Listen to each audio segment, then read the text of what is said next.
오늘 장을 명쾌하게 저격해보는 람 기자의 3시 40분입니다. 안녕하세요. MTN증권부 김혜람 기자입니다. 지난 금요일에 짚어봤었던 많은 이유들로 인해서 시장 분위기 오늘도 좋지 않았습니다. 이 삼성전자와 SK하이닉스를 제외한 다른 상장사들의 3분기 이익 컨센서스가 증가 추세가 아니죠. 외국인과 기관 투자자들이 근데 심지어 이 이익이 늘어난 삼성전자, SK하이닉스마저도 내던지고 있는 상황입니다. 여기다가 미국 국채 금리는 크게 뛰면서 주식시장 매력도도 떨어지고 있고 우리나라는 이 중국 시장의 여파를 그대로 흡수하고 있기도 합니다. 오늘 중국 보니까 심천과 상해지수 2, 3%씩 떨어지고 있더라고요. 이 와중에 코스닥 기업의 이 성장자금 지원을 위한 코스닥 스케일업 펀드 중에 2,200억 원 규모가 곧 운용될 것으로 보입니다. 전체 이 스케일업 펀드의 규모 전체는 3천억 원 정도인데 이 3천억 원 총 전체 규모는 내년 상반기 정도까지 최종 운영이 될 것으로 보입니다. 그래도 이 대내외 악재에서 약세를 보이고 있는 시장에 어느 정도 좀 호재로 영향을 미칠 수 있을까요? 관심을 좀 가져볼 만하겠습니다. 정부는 지난해부터 코스닥 시장 활성화를 증권 시장에서 가장 큰 기조로 내놨습니다. 이 한국거래소는 KLX 300 지수를 내놨었고요. 또 올해 4월부터는 코스닥 벤처 펀드를 조성하면서 시중 자금 3조 원을 빨아들였습니다. 이 정부의 코스닥 시장 활성화 기조 아래 이 초반에는 그래도 코스닥 지수 여러 기대감으로 좀 올라가는 듯 했는데 이제는 활력을 좀 다한 것처럼 보입니다. 코스닥 스케일업 펀드는 특히 좀 저평가된 코스닥 중소, 중견 기업에 집중 투자하는 펀드인 만큼 개인 투자자들이 많이 투자하는 중소형주에 좀 활력이 불어 넣어질 수 있을까요? 기대를 좀 가져볼 수 있을까요? 코스닥 스케일업 펀드는요, 코스닥 상장사 중에서 상대적으로 좀 자금 조달이 어려운 혁신 기술 기업과 또 저평가 기업들을 발굴해서 신규 자금을 지원하기 위해서 만들어집니다.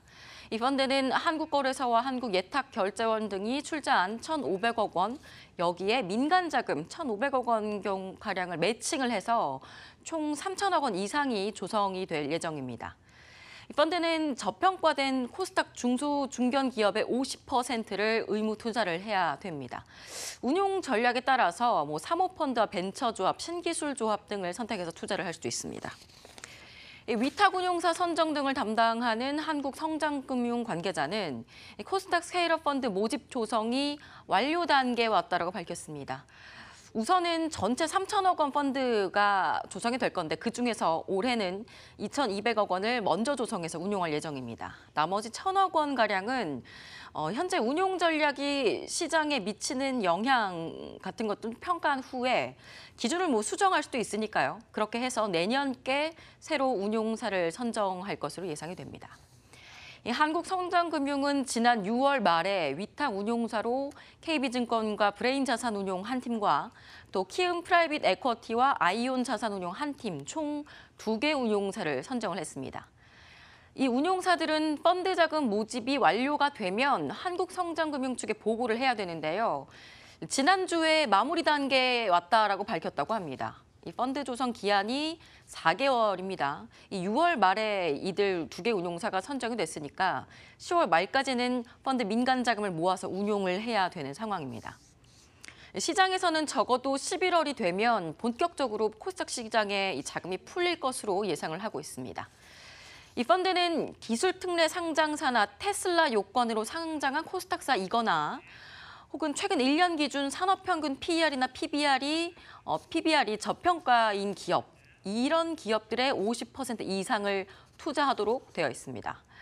또 이 펀드를 통해서 자금을 조달한 코스닥 기업들은요, 그 자금으로 공장을 증설한다든지 신규 사업 계획을 만든다든지 해외 진출이나 M&A 등 성장 자금에만 사용을 해야 합니다. 차입금을 상환한다 이런 용도로는 사용하지 못합니다. 이 시장 관계자들은 운동력을 잃어버린 코스닥 시장의 이번 펀드 결성이 호재가 될 수 있을지 좀 주목을 하고 있습니다. 특히 코스닥 소형주의 자금 유입이 좀 기대될 수 있겠죠.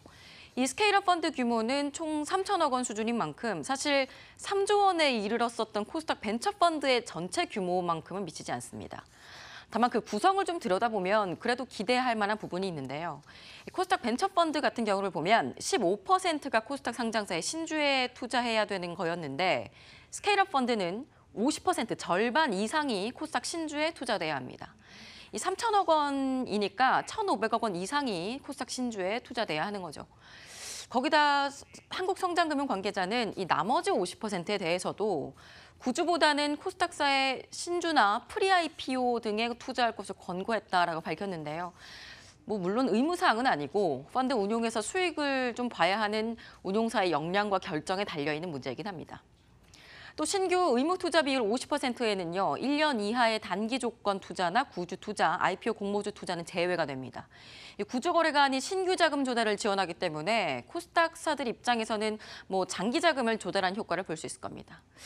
그런데 좀 시장 차원에서는 우려할 만한 사항도 있습니다.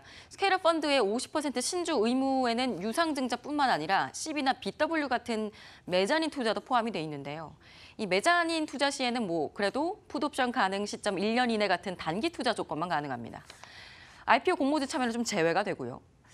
그런데 이 3조 원 규모의 코스닥 벤처 펀드가 코스닥 지수를 크게 끌어올리지 못했던 동력이 되지 못했던 이유가 이 메자닌 투자에 집중됐기 때문이었죠. 같은 현상이 반복될 소지도 좀 있는 겁니다. 다만 기술 특례나 테슬라 기업, 저평가된 기업에 집중하는 자금이란 점에서 코스닥 활성화 취지에 부합하는 펀드인 것만큼은 기대할 만한 것 같습니다. 지금까지 남겨제 속 시원한 3시 40분이었습니다.